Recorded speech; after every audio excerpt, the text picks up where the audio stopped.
All right, Miss Bird. We know you were at Aurelia's last night. Why don't you tell us what happened?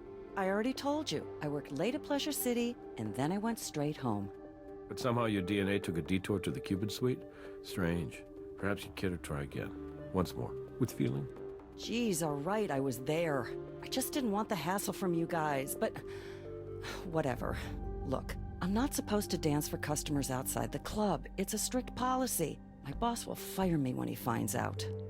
But this Dominguez guy had a lot of cash because he sold his car or truck or something, and he's leaving his wife, yada, yada, yada. You don't need to spare us the details. Lynn and I agreed to give the guy a 2-girl show at the hotel, but the guy ran out of money. So I was like, Lynn, let's bounce. But she started to have a thing for the guy. I don't know. I just wanted to get the hell out of there, so I went home. That's the God's honest truth. Why do you need that? Shouldn't you be looking for the killer? This is a total waste of time.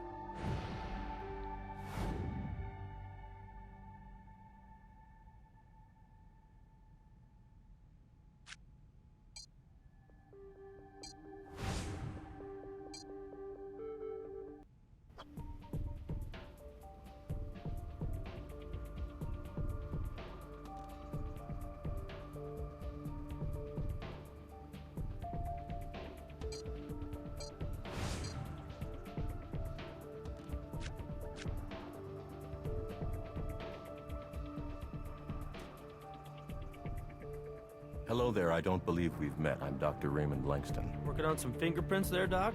One fingerprint in particular, actually. I managed to pull a partial off a cannoli-form that might be our murder weapon. But I don't think there are enough identifiable minutiae to make a match. Care to take a crack at it?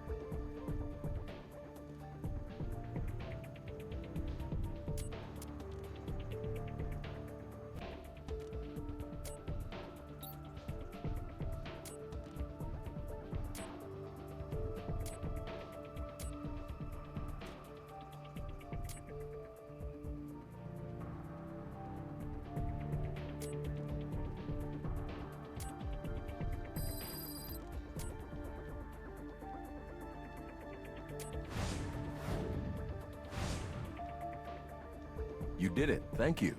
You just helped me solve this case.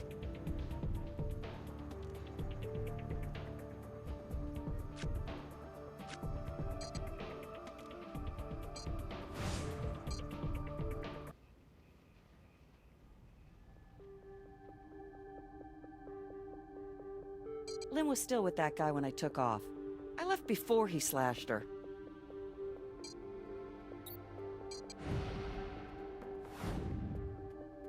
How do you explain Lynn's blood in your shower? You guys are reaching here. I'm not even a lawyer, and I could say, well, she cut herself. Or it was that time of the month. Or you guys planted evidence. Pick any one of those, why don't you? Like I said, I left before he slashed her.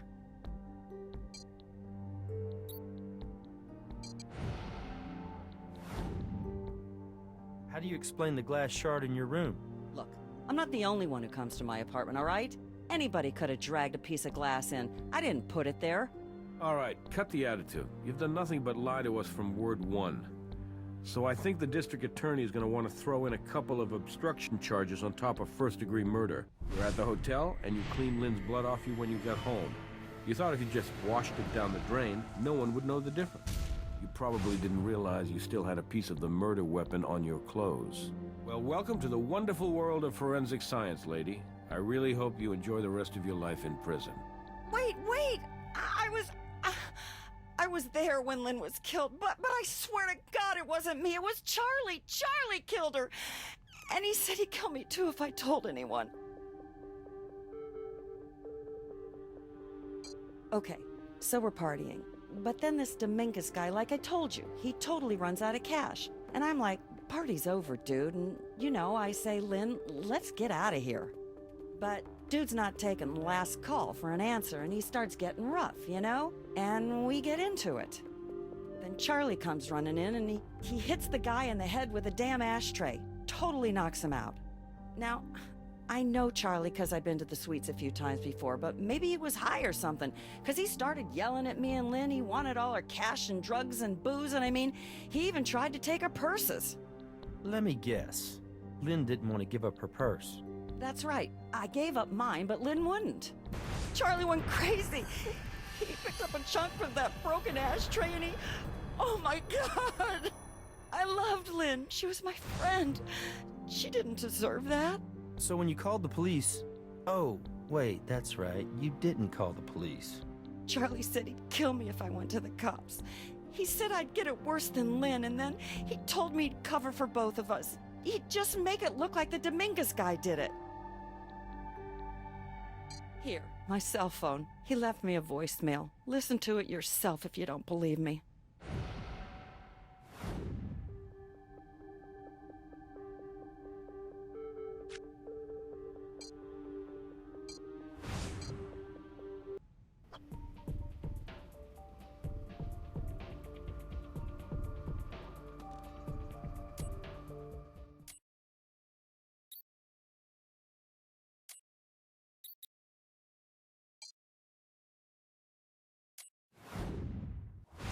What do you think? It sounds like a threat, but I just have a hard time imagining Charlie really intimidating Cathy. I would think, if anything, it would be the other way around, but I suppose anything's possible. Let's see what Brass thinks.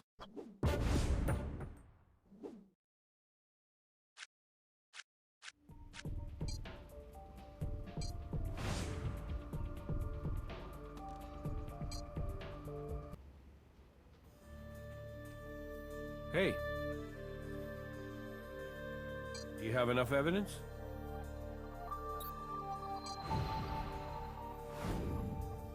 Well, appearances might be deceiving, but that sounds like Charlie Steer has something to confess.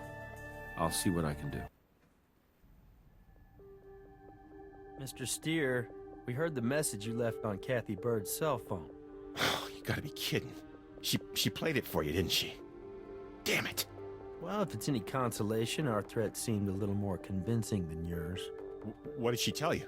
Something about how badly you needed a purse, and how you stabbed Lynn Bowder in the throat to get one. What? You don't look like much, Charlie, so I get it. After you left the voicemail, you wanted to make absolutely sure Cathy understood you weren't playing games, so you paid her a little visit. You know, it's just bad luck that we were there at the apartment when you did. No! Look, you got it all wrong, man. I didn't kill that girl. Cat killed her. It's your classic he said, she said. Yeah, but Cat called me to the room, man. That's how it went down. And that blonde chick, I mean, she was already lying there on the bed. She was dead when I walked in there, man. You gotta believe me. Manipulating evidence isn't usually what you want to do if you're innocent. What are you talking about? I didn't clean up the crime scene. I just wanted to talk to her. Jeez. But she blows me off, then you guys show up. I step right in the mud.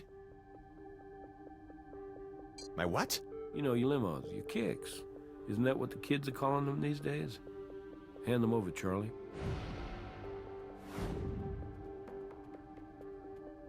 Oh, you gotta be... Okay, fine.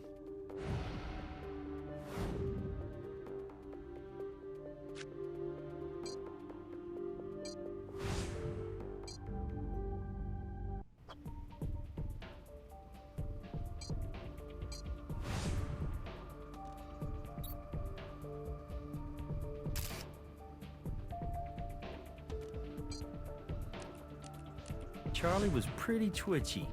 I wonder if he dropped some of his stash.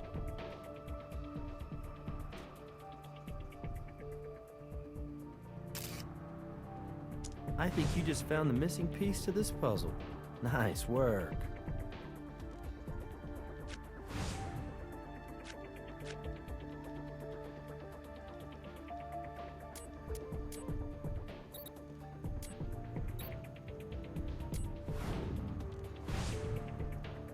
Found traces of identical carpet cleaner on both the floor of the crime scene and on Charlie Steer's shoe. I thought he said cleaning was the maid's job.